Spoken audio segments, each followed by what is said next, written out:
আজকে লোকমান পাল্লান বিএনপির ছাত্র দলের ভাই ব্রাদারকে দিয়া বলবো যে আজকে বিএনপির সাথে বিএনপি দ্বন্দ্ব লাগেছে এইগুলো লোকমান পাল্লান।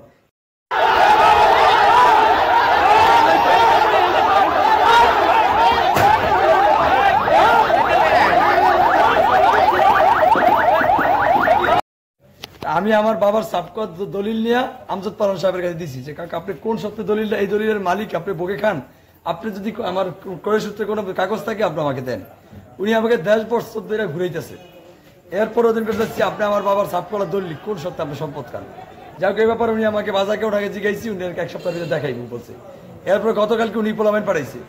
আজকে আমার বাজার আইসা পোলার বাজারে উনি আমার ভাতিজারে আমাদের ছাত্র দলের পোলামেন্টকে ভুল বুঝাইয়া উনি আওয়ামী লীগের একজন থানার 10 জনের ভিতরে উনি একজন আওয়ামী লীগের। উনিটাকে একটা লোকমান পালোয়ান, লোকমান পালোয়ান গোলার বাজারে এই স্পিকারের কারণে স্বগতানি লাইসেন্স দিয়া লোকমান পালোয়ান এই 17 বছর ব্যবসা করে গেছে।